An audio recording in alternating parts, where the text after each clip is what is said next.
Wilujeng pepanggihan para kinasih, para kagunganipun Gusti, umat kagunganipun Gusti ingkang kinasihan.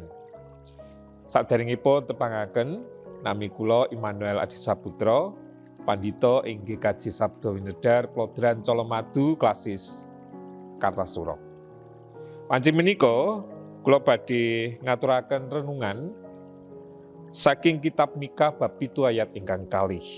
Mekaten pamaosipun.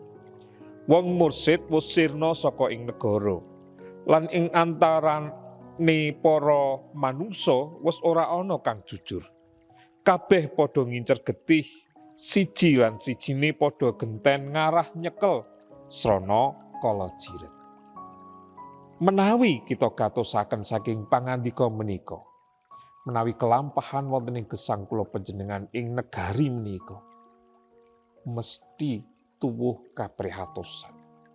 Awit nalika kita manggihaken kawontenan ing masyarakat bangsa kita, boten wonten ingkang mursid, boten wonten ingkang jujur, boten wonten ingkang nindakaken katentreman, kados pundi lajeng gesang kula panjenengan?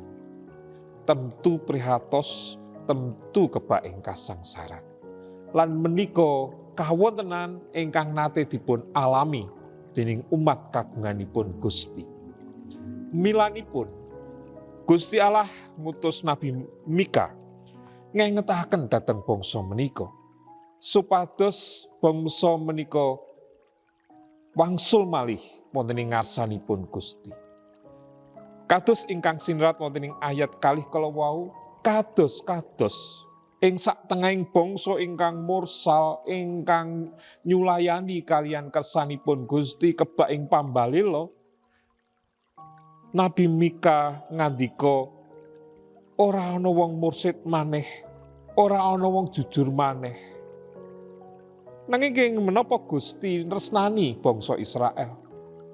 Gusti mesti ningali manahipun para kagunganipun Gusti.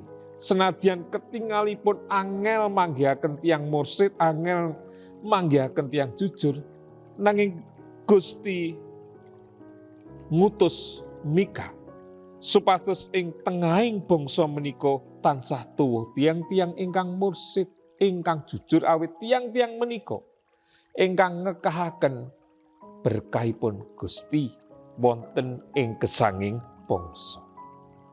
Boten ateges pilih bangsa Israel sampun boten mursid, boten ateges bangsa Israel menika tiyang ingkang boten jujur. Nanging mesti tansah wonten senadyan cacahipun menika namung sekedhik. Para kinasih, menawi menika kalerekaken wonten ing kula lan panjenengan, kabandhingaken kalian cacahipun bangsa ing negari kula panjenengan, sepinten ta kula panjenengan menika? Nanging ingkang sepinten menika menawi kapanggihaken kamursitan kajujuran, mesti badhe jalari gesanging bangsa langkung sae malih. Kita badhe ngraosaken lumantar gesang ingkang mursid, gesang ingkang jujur, sinten kemawon badhe saged ningali endahing pakaryanipun Gusti. Cobi Bapak Ibu, menawi nalika kita gesang ing masyarakat, wontenipun namung boten tentrem, boten mingahaken, mesti karaosaken awrat nglampahi gesang.